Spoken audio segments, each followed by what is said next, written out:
오늘 우리에게 주신 하나님의 말씀 보도록 하겠습니다. 오늘 우리에게 주신 하나님의 말씀은 야고보서 4장 1절로 12절까지 말씀입니다. 야고보서 4장 1절로 12절까지 말씀입니다. 귀하신 하나님의 말씀 받들어서 읽도록 하겠습니다. 너희 중에 다툼이 어디로부터 나느냐? 너희 지체 중에서 싸우는 정욕으로부터 나는 것이 아니냐? 너희는 욕심을 내어도 얻지 못하여 살인하며 시기하여도 능히 취하지 못함으로 다투고 싸우는도다. 너희가 얻지 못함은 구하지 아니하기 때문이요 구하여도 받지 못함은 정욕으로 쓰려고 잘못 구하기 때문이라. 간음한 여인들아, 세상과 벗된 것이 하나님과 원수됨을 알지 못하느냐? 그런즉 누구든지 세상과 벗이 되고자 하는 자는 스스로 하나님과 원수되는 것이니라. 너희는 하나님이 우리 속에 거하게 하신 성령이 시기하기까지 사모한다 하신 말씀을 헛된 줄로 생각하느냐? 그러나 더욱 큰 은혜를 주시나니 그러므로 일렀으되 하나님이 교만한 자를 물리치시고 겸손한 자에게 은혜를 주신다 하였느니라. 그런즉 너희는 하나님께 복종할지어다. 마귀를 대적하라. 그리하면 너희를 피하리라. 하나님을 가까이하라. 그리하면 너희를 가까이 하시리라. 죄인들아, 손을 깨끗이 하라. 두 마음을 품은 자들아, 마음을 성결하게 하라. 슬퍼하며 애통하며 울지어다. 너희 웃음을 애통으로, 너희 즐거움을 근심으로 바꿀지어다. 주 앞에서 낮추라. 그리하면 주께서 너희를 높이시리라. 형제들아, 서로 비방하지 말라. 형제를 비방하는 자나 형제를 판단하는 자는 곧 율법을 비방하고 율법을 판단하는 것이라. 내가 만일 율법을 판단하면 율법의 준행자가 아니요 재판관이로다. 입법자와 재판관은 오직 한 분이시니 능히 구원하기도 하시며 멸하기도 하시느니라. 너는 누구이기에 이웃을 판단하느냐? 아멘. 이 말씀은 살아계신 하나님의 말씀입니다. 김기환 목사님 나오셔서 귀하신 말씀 증거해 주시겠습니다.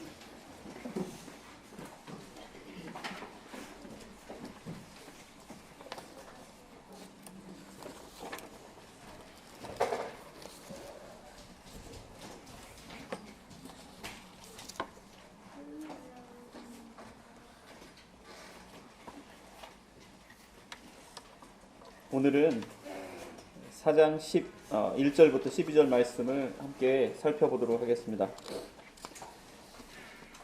지난주에 우리는 3장 말씀을 살폈는데요. 3장 1절부터 4장 12절까지, 오늘 본문까지는요, 공동체 안에서 분열이라는 주제로 묶여 있습니다. 3장 1절에서 2절 말씀에 보면 말에 대한 경고로 시작을 합니다.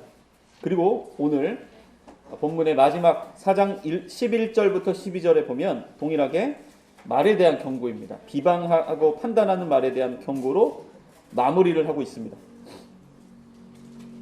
지난 시간 우리가 살폈던 3장의 말씀은 크게 두 부분이었습니다. 1절부터 12절까지는 말에 대한 내용이었고 13절부터 18절은 지혜, 위로부터 오는 그 참된 지혜에 관한 내용이었습니다.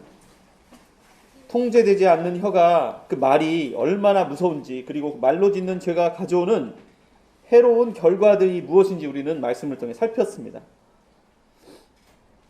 우리 자신들의 죄악들을 우리가 직면하면서 절망할 수밖에 없는 그런 시간들이었을 것입니다. 하지만 그 절망이 끝이 아니었습니다. 우리는 위로부터 오는 참된 지혜를 통해서 소망을 갖게 됩니다. 땅의 지혜는 시기와 다툼으로 인해서 혼란과 모든 악한 일들이 있지만 하늘의 지혜는 어떻죠? 성결과 화평과 관용과 양순을 통해서 긍휼과 선한 열매가 가득하며 결국 화평으로 심어 의의 열매를 거둔다고 했습니다. 오늘 살펴볼 4장 1절부터 12절 이 말씀은 공동체 안에서 다툼과 분열의 원인 중에 하나인 정욕, 즉 시기와 이기심에 대한 문제로 시작됩니다. 이게 1절부터 3절까지고요. 그리고 이러한 정욕의 문제를 해결하고 치료하기 위해 철저한 회개를 요청합니다. 4절부터 10절까지에 대한 내용입니다. 그리고 마지막 11절부터 12절까지는 비방과 판단의 금지로 이제 3장 1절부터 시작된 이 큰 단락의 끝이 마무리가 됩니다. 각 내용을 이제 나누어서 크게 네 부분으로 좀 나눠서 살펴보도록 하겠습니다. 두 번째 부분 4절부터 10절까지는 내용이 너무 길어서 두 개로 나눠서 살펴보도록 하겠습니다. 1절부터 3절까지 말씀 우리 같이 읽겠습니다. 너희 중에 싸움이 어디로부터냐? 다툼이 어디로부터 나느냐? 너희 지체 중에서 싸우는 정욕으로부터 나는 것이 아니냐? 너희는 욕심을 내어도 얻지 못하 살인하며 시기하여도 능히 취하지 못함으로 다투고 싸우는도다. 너희가 얻지 못함은 구하기 때문이요 구하여도 받지 못함은 정욕으로 쓰려고 잘못 구하기 때문이다. 3장 13절은 너희 중에 지혜와 총명이 있는 자가 누구냐라는 질문으로 참된 지혜에 대한 주제를 새롭게 시작했습니다. 4장 1절도 너희 중에 싸움이 어디로부터 다툼이 어디로부터 나느냐라는 질문으로 새로운 주제를 시작합니다. 앞에서 말한 것처럼 하지만 이 주제는 앞에 있는 내용과 연결됩니다. 3장 14절에서 16절에서 세상의 지혜가 다툼과 시기로 이어지는 것과 이러한 다툼과 시기는 결국 혼란과 다른 악한 일을 발생하게 된다는 것을 확인했습니다. 이제 야고보는 그 혼란이 무엇인지, 그 혼란이 어떻게 시기심과 다른 욕망에 의해 생겨나는지 설명합니다. 싸움과 다툼으로 번역된 이 단어들은요, 모두 전쟁, 전투라는 의미가 있습니다. 원래 이 단어는 그 나라나 민족들 간에 물리적인 충돌이 있는 그 전쟁을 의미합니다. 하지만 여기에서는 비유적인 표현으로 교회 안에서 일어나는 심한 논쟁 또는 말다툼으로 이해할 수 있습니다. 또한 성도 한 사람의 마음에 일어나는 내적인 갈등으로도 이해할 수 있겠습니다. 교회 안에서 또는 우리 성도 안에서 일어나는 이 갈등의 근본적인 원인은 무엇입니까? 정욕입니다. 정욕이라고 번역된 헤도네라는 이 단어는 문자적으로는 즐거움, 열정을 의미합니다. 중립적인 의미죠. 좋은 의미도 있고 나쁜 의미도 있습니다. 하지만 성경에서 이 단어가 신약 성경에서 이 단어는요 대부분 부정적인 의미로 쓰였습니다. 쾌락, 욕망, 탐욕, 명예욕, 경쟁심 등등 이런 부정적인 의미로 사용되었습니다. 야고보는 이 단어를 단순히 육체적인 쾌락이나 욕망뿐만 아니라 그보다 더 자극적인 권력과 명예에 대한 그런 욕심과 욕망을 표현하기 위해서 이 단어를 사용하고 있습니다. 이 정욕은 결국 성도 한 사람의 내적에서 심각한 다툼과 싸움을 일으킵니다. 또한 공동체에서도 심각한 갈등과 불화로 말다툼과 분쟁을 일으키는 것입니다. 참된 지혜가 아닌 세상의 지혜로 가득 찬 곳에는 평안과 화평 대신에 불안과 다툼만 있을 뿐입니다. 1절에서 다툼의 이 문제는요 2절에서 더욱 발전됩니다. 정욕이 다툼의 원인이라는 사실을 더 분명하게 밝히고 있습니다. 욕심을 내어도 라고 번역된 단어는 중립적인 의미를 갖고 있습니다. 좋은 뜻으로는 갈망하다라는 뜻이 있어요. 하지만 종종 나쁜 뜻으로 사용됩니다. 자기 중심적이며 이기적인 욕심을 의미합니다. 이러한 욕심의 특징은 무엇입니까? 시기하며 질투하고 다투고 싸웁니다. 욕심으로 인해 살인한다고 합니다. 여기서 살인한다는 1절에서 전쟁이 실제로 벌어지는 전쟁이 아니라 비유적인 표현으로 썼던 것처럼 실제로 사람을 죽이는 것을 말하는 것 같지는 않습니다. 심한 말싸움이나 논쟁으로 다른 성도들에게 말로 상처를 입히는 것으로 이해하는 게 좋을 것 같습니다. 하지만 말로 주는 상처 이것 또한 엄연히 폭력적이고 범죄인 것입니다.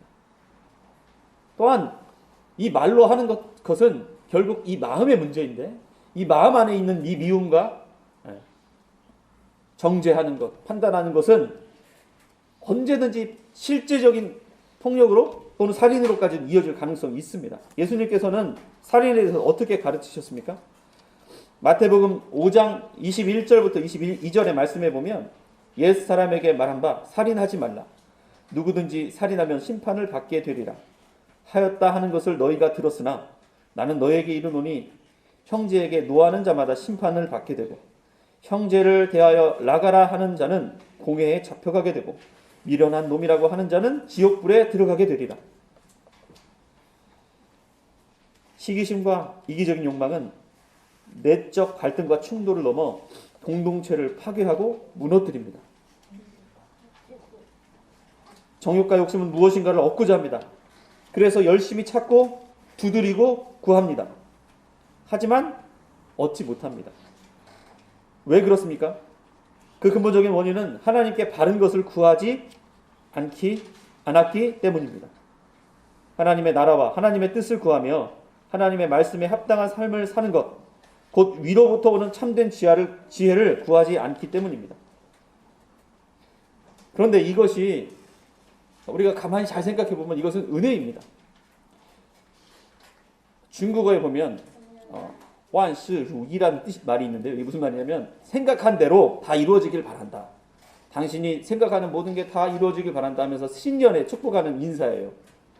모든 일이 만사에 여의 당신의 뜻과 같게 되길 바랍니다. 이런 뜻인데, 그런데 이건 사실상 우리가 원하는 것이 다 이루어진다고 생각해 보세요. 그게 복일까요? 저주일까요? 저주입니다. 왜냐하면 우리가 좋은 것, 하나님의 뜻을 구하지 않고 우리의 욕심을 구할 때가 많이 있기 때문이죠. 정말 끔찍한 일입니다. 하나님의 뜻에 맞는 선한 일을 우리가 구하기도 하고 추구하기도 하고 그럴 때도 있지만 우리 안에 시기와 이기적인 욕망으로 가득 찬 죄악된 일은 더욱 넘치기 때문입니다. 혹시 하나님께 오랫동안 기도했는데 응답을 안 해주십니까? 이유는 크게 두 가지로 볼 수 있습니다. 아직 때가 안 되었거나 지금 필요하지 않거나 또는 있으면 안 되거나 또는 잘못된 동기, 즉 시기와 이기적인 욕망으로 구했기 때문입니다. 이어서 4절에서 6절은 이제 본격적인 회개를 요청하기 앞서 강한 경고와 함께 복음을 선포합니다. 복음을 제시합니다. 4절부터 6절 말씀을 같이 읽겠습니다. 가늠한 여인들아, 세상과 벗된 것이 하나님과 원수됨을 알지 못하느냐? 그런즉 누구든지 세상과 벗이 되고자 하는 자는 스스로 하나님과 원수되는 것이니라. 너희는 하나님이 우리 속에 거하게 하신 성령이 시기하기까지 사모한다 하신 말씀을 헛된 줄로 생각하느냐? 그러나 더욱 큰 은혜를 주시나니 그러므로 일렀으되 하나님이 교만한 자를 물리치시고 겸손한 자에게 은혜를 주신다 하였느니라. 아멘. 시기와 정욕으로 다투며 싸우고 분열되는 공동체를 향한 질책이 더욱 심해집니다. 가늠한 여인들아. 여기서 이 표현은 실제로 교회 안에 그 간통죄를 범한 사람을 의미하는 것은 아닙니다. 구약에서 이스라엘 백성은 하나님의 은혜로 언약 백성이 되며 하나님과 이스라엘 백성의 관계는 신랑과 신부로 묘사됩니다. 신랑은 신실하고 한결같이 신부를 사랑하지만 신부는 신랑의 사랑을 버리고 우상에게 가서 음행을 저지릅니다. 아내가 남편을 속이고 떠나가는 것과 같이 세상을 사랑하는 것은 하나님을 버리고 떠나는 것을 의미합니다. 세상과 벗되는 것은 영적인 간음과 같으며 결국 하나님과 원수가 되는 것입니다. 이 편지를 받았던 흩어진 교회 성도들이 하나님을 부인하고 믿음을 버리고 세상으로 완전히 떠난 것은 아닙니다. 왜냐하면 그렇다면 이 경고의 말씀을 들을 기회도 없었을 것이고 당연히 들을 필요도 없었을 것입니다.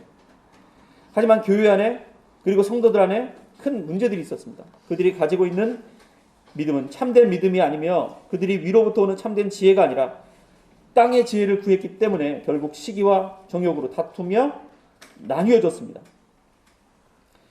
5절에서 야고보 사도는 하나님의 질투를 이야기하므로 죄악된 마음으로 인해 하나님과 원수된 이러한 상태가 얼마나 심각한지 계속 설명합니다. 이 구절은 출애굽기 20장 5절, 우리가 언약 낭독을 할 때 항상 읽는 말씀이죠. 그 말씀을 생각나게 합니다. 그것들에게 절하지 말며 그것들을 섬기지 말라. 나 내 하나님 여호와는 질투하는 하나님인즉 나를 미워하는 자의 죄를 갚되 아버지로부터 아들에게로 3, 4대까지 이르게 하거니와. 하나님께서는 택하고 부르신 언약 백성에게 흔들리지 않은 전적인 충성을 요구하십니다. 그 백성을 전적으로 온전하게 자유 소유로 삼기를 원하십니다. 그런데 우리는 어떻습니까? 하나님께 전적으로 충성합니까?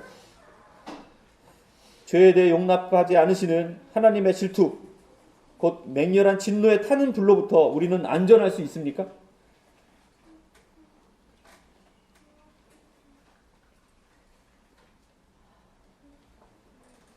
한 사람도, 단 한 명도 우리는 그 진노로부터, 맹렬한 불로부터 안전할 수 없습니다. 만약 여기서 말씀이 끝난다면 얼마나 비참할까요? 질책과 경고로만 끝난다면 얼마나 절망적입니까? 그런데 소망이 있습니다. 6절 말씀에 보면 그러나 더욱 큰 은혜를 주시나니, 6절에서 이제 야고보는 본격적인 회개를 촉구하기 전에 복음을 제시합니다. 하나님은 더욱 큰 은혜를 주시는 분입니다. 하나님께서는 정의와 공의를 요구하시며 심판하시는 하나님이십니다. 그러나 하나님께서는 또한 백성에게 더욱 큰 은혜를 베풀어 주십니다. 하나님께서는 정의와 공의를 요구하시지만 또한 그 요구하신 공의를 해결할 수 있는 은혜와 사랑을 베풀어 주시는 분입니다. 그런데 어떤 사람이 이 은혜를 받을 수 있습니까? 겸손한 자입니다. 하나님께서는 교만한 자를 물리치시고 겸손한 자에게 은혜를 주십니다. 이 구절은 잠언 3장 34절 말씀을 인용한 말씀입니다. 진실로 그는 거만한 자를 비웃으시며 겸손한 자에게 은혜를 베푸시나니. 은혜를 받기 위한 조건이 한 가지 있습니다. 겸손입니다. 우리는 성경의 기록을 통해 하나님을 만난 모든 사람이 하나님의 위대하심과 거룩하심 앞에 섰을 때 그분께 엎드리지 않을 수 없고 겸손하지 않을 수 없음을 우리는 말씀을 통해서 확실히 알 수 있습니다. 그런데 성경에서 말하는 이 겸손은 무엇일까요? 우리 국어학에서 말하는 겸손은 국어 사전, 네이버 사전 찾아보니 이렇게 나옵니다. 남을 존중하고 자기를 내세우지 않는 태도가 있음. 이거는 일반적인 겸손이죠. 사람들과 관계에 있어서 말하는 겸손입니다.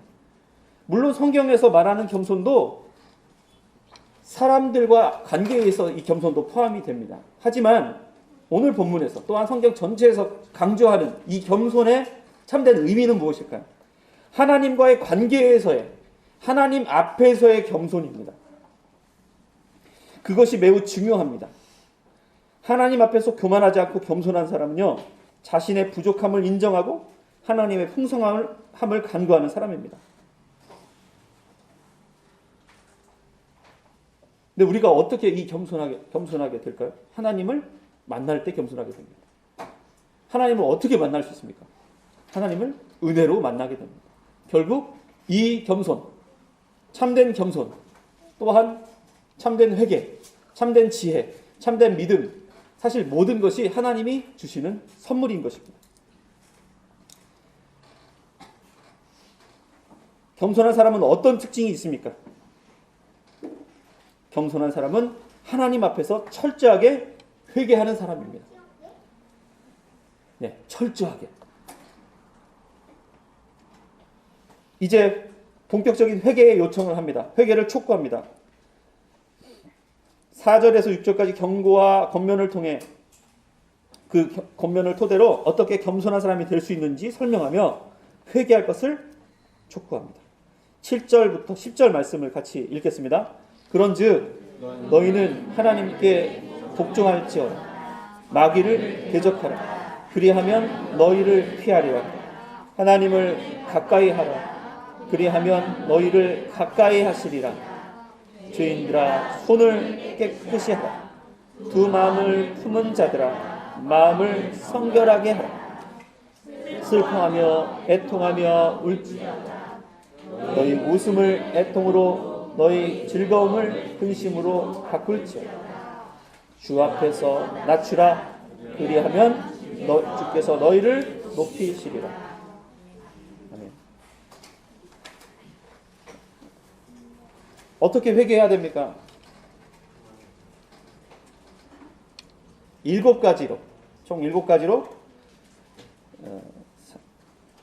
살펴보겠습니다. 첫 번째, 하나님의 말씀에, 그 하나님의 권위에 내 삶을 굴복시켜야 합니다.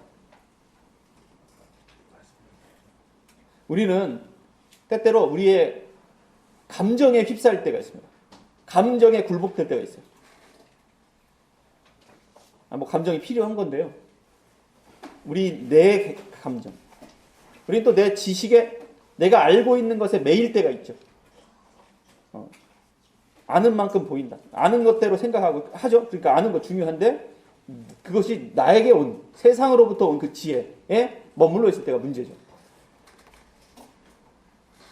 어떠한 의지에 묶일 때도 있습니다. 굴복될 때도 있죠. 어떤 것을 해야 되고 내 삶의 패턴이 있고 그런 거에 묶일 때가 있죠. 그런데 이 모든 것이 하나님 말씀보다 앞서면 안 됩니다. 하나님의 말씀에 하나님께 내 삶을 굴복시켜야 합니다. 내가 아니고 오직 그리스도. 제가 파송되는 단체가 저희 가정이 파송되는 단체가 NIBCM이거든요. NIBC가 뭐냐면 Not I but Christ예요. 내가 아니라 오직 그 안에 예수님이죠. 갈라디아서 2장 20절 말씀에 그 Not I but Christ가 날마다 우리 삶 속에 있어야 됩니다. 두 번째는 마귀에게 저항해야 합니다. 내 안에 있는 죄와 싸워야 되는데 어떻게 싸워야 됩니까? 피 흘리기까지 처절하게 그렇게 싸워야 합니다. 세 번째는 하나님을 가까이 해야 합니다.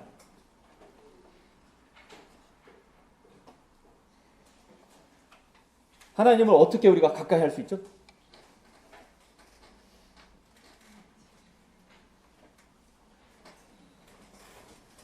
가장 기본이 되는 거죠. 하나님 주신 말씀이죠. 기도죠. 주님이 주신 은혜의 방편. 성도들과 교제하고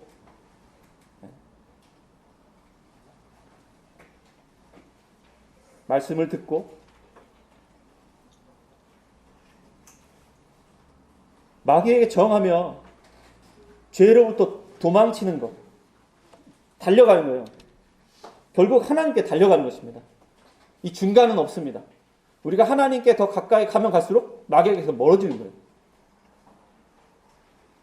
마귀에게 우리가 가까이 갈수록 하나님과는 당연히 멀어지는 것이죠. 네 번째는 손을 깨끗이 해야 합니다. 손을 깨끗이 하는 것은 제사장들이 회막에 들어가기 전에, 유대인들이 식사하기 전에 손을 씻었거든요. 손을 씻는 것은 중요한 정결 예식이었잖아요.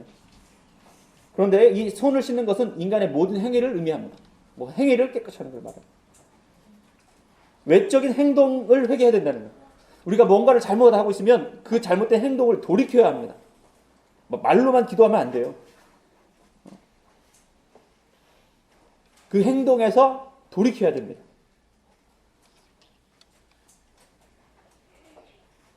특히나 이 행동은 다른 사람에게 영향을 줍니다. 나만 잘못하는 것이 아니라 특히나 이 행동은요, 다른 사람에게도 영향을 줍니다. 상처를 줄 수도 있고요. 우리가 잘못 행동하면 자녀들은 그 죄를 보고 따라하게 됩니다. 5번째는 마음을 정결하게 해야 합니다. 행동뿐만 아니라 내적인 우리의 마음, 태도 바꿔야 된다는 거예요. 죄악된 행동의 근본적인 원인은 내적인 죄로부터 시작되기 때문에 행동뿐만 아니라 우리의 속사람이 우리의 내적인 우리의 마음을 회개해야 된다는 거예요. 6번째는 슬퍼하며 애통하며 울어야 합니다. 비관적으로 살라는 게 아니에요. 매일매일 울라는 얘기가 아니라 모든 일엔 때가 있습니다.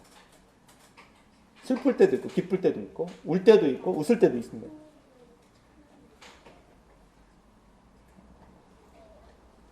잘 분별하지 못하는 아이들은 웃을 때와 울 때를 구별을 못합니다. 그죠? 아이들은 괜찮아요. 그냥 귀엽게 봐줄 수 있어요. 그런데 어른들이 그런다고 생각해 보세요.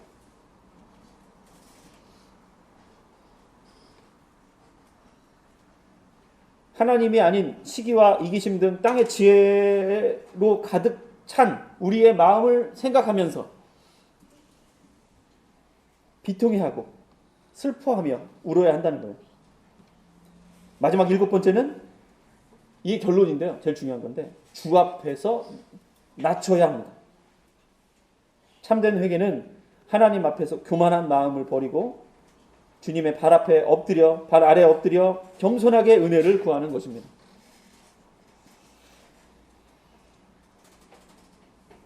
(11절) 이제 마지막 11절과 12절 같이 읽겠습니다.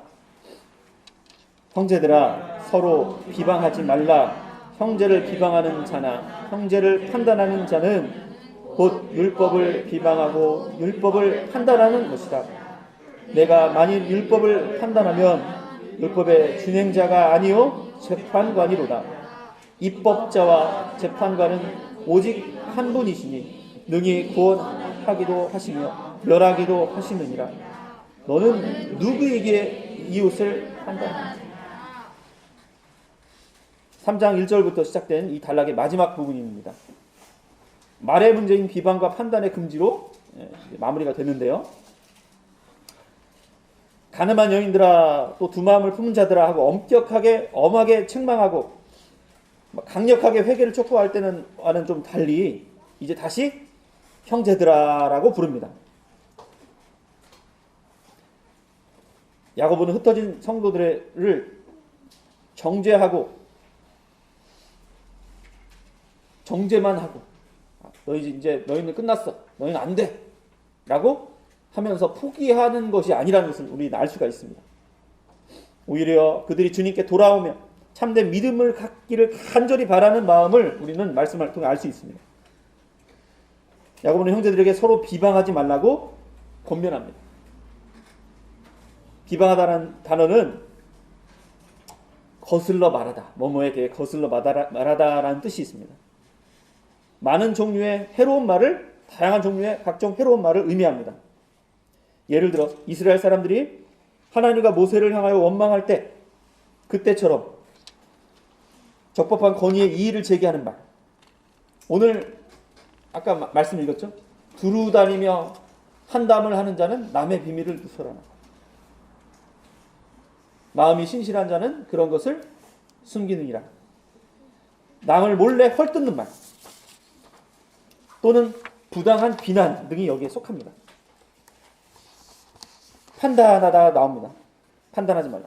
비방과 그런데 판단은요, 바늘과 실의 관계처럼 항상 같이 합니다. 비방하는 사람은 종종 자신들의 비난이 자신들이 하는 그 비난이 매우 합리적이라고 생각합니다. 예리하다고 생각해요. 나는 아주 예리해. 나는 아주 내가 하는 것은 당연한 거지. 합리적인 판단을 근거로 하고 있다고 착각합니다. 자신들이 거짓된 자기만의 생각을 유포하는 것을 모른 채 말입니다. 자신들이 비방하는 목적이 교회의 순수성을 지키는 거룩하며 특별한 사명이라고 생각할지도 모르겠습니다. 또는 덜 순수한 지체들이나 덜 순수한 교회의 문제를 다른 사람들에게 알려서 문제를 바로잡는다라고 생각하는 것일지도 모르겠습니다. 그런데 이 소명은 도대체 어디로부터 온 것입니까? 누가 이 권한을 줬단 말입니까? 여기서 죄에 대한 문제를 그냥 묻어두라는 말이 아니에요. 우리가 일반적으로 판단하고 잘못된 것을 분별하는 것을 금지하라는 말은 아닙니다. 여기서 말하는 것은 내 생각에 의해 권위도 받지 않았는데 내 마음대로 판단하고 결정해서 그것을 다른 사람들에게 비방하고 두루 다니며 한담을 하고 그런 말을 하는 거에 대해 지금 경고하는 거예요. 교회 안에서 거룩함을 지키기 위해서 바른 판단이 분명히 필요합니다. 다시 말해서 권징이 필요하다는 거예요. 권징은 바르게 시행돼야 됩니다. 성경 말씀을 근거로 헌법을 교회에 있는 헌법을 잘 적용해서 잘 해석해서 또 세움받은 직분자와 직분자의 권위와 교회의 질서에 따라 이 죄의 문제에서 엄격하게 시행해야 합니다. 하지만 질서에 따라서 해야 되는 거예요. 하나님 말씀에 근거해야 되고요. 더욱 중요한 것은 사랑으로 해야 됩니다. 회개할 기회를 통해서 범죄한 영혼이 죄에서 돌이킬 수 있도록 해야 돼요. 이 분명히 필요한 겁니다. 그걸 말하는 게 아니에요. 마땅한 권위도 없는 자가 적법한 절차가 아닌 방법으로 적절하지 못한 자기만의 판단과 해석을 통해서 비방하고 판단하는 것은 공동체를 분열시키는 큰 죄악입니다. 여기에서 야고보의 관심은요, 교회의 권징의 문제가 아니라 질투나 야망 때문에 비방하고 판단하는 죄에 대한 그 문제에 있는 것입니다. 야고보서 이제 5장에 가면 19절, 20절에서 이 문제가 나오는데요. 그때 가서 다시 살펴보도록 하겠습니다. 2주 후가 될 것 같습니다. 그래서 3월로 야고보서 설교가 끝날 것으로 예상을 하는데, 그때 다시 살펴보도록 하겠습니다. 비방하며 판단하는 사람의 가장 큰 문제는 자신이 재판관의 위치에 선다는 사실입니다. 다른 형제를 판단하는 것은 율법을 판단하는 것입니다. 재판관은 법을 만들기도 하고 적용을 하는 사람입니다. 하나님의 율법은 누가 적용하고 또한 누가 만들었습니까? 하나님의 율법은, 하나님의 이 법은 하나님께서 만드셨고 하나님께서 적용하십니다. 하나님의 율법의 재판관은 오직 삼위 하나님밖에 없습니다. 하나님만이 구원하시고 심판하실 수 있으시기 때문에 하나님만 율법에 따른 판단과 처벌을 하실 수 있습니다. 비방과 판단을 일삼는 자들은 종종 자신들이 정의의 사도요, 교회의 수호자로서 하나님의 말씀을 따르고 보호하며 지킨다고, 교회를 지킨다고 착각합니다. 하지만 다른 지체를 비방하고 판단하는 것은 하나님께서 제정하신 법을 비방하고 판단하는 것입니다. 결국 하나님의 말씀, 즉 하나님의 법 위에 자신의 판단을 그 법 위에 두는 거예요. 아주 교만한 마음이죠. 하나님보다, 하나님의 말씀보다 내 생각이 맞다고 주장하는 것입니다. 결국 이것은 하나님의 법을 무시하는 것이며 결국 그 법을 세우신 하나님을 무시하는 큰 죄악입니다. 말씀을 이제 정리하면서 결론을 짓도록 하겠습니다. 하나님께서는 우리에게 요구하시는 기준, 즉 언약 백성에게 하나님은 하나님의 율법은 완전함을 요구합니다. 질투하시는 하나님은 공의의 하나님이시기 때문입니다. 하지만 그 하나님께서 요구하시는 그 기준을 이루시기 위해, 만족하시기 위해 예수님께서 이 땅에 오셨고 낮아지시고 또 모든 율법을 지키시고 이루심으로 십자가에 죽으심으로 우리를 위한 모든 구원을 이루셨습니다. 하나님은 공의의 하나님이시고 우리의 공의를 요구하시지만 우리가 연약하고 우리가 죄악된 우리가 지킬 수 없음을 분명히 아십니다. 만족시킬 수 없는 것을 아십니다. 우리에게 사랑과 은혜를 베풀어 주시는 분이십니다.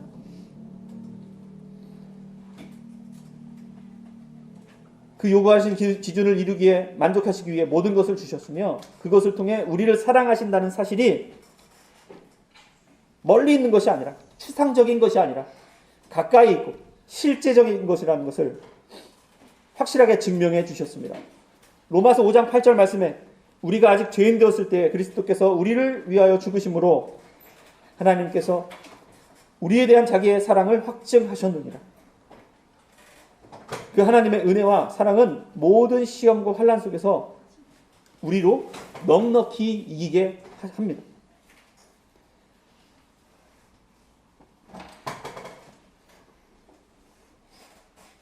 마귀는 강력합니다.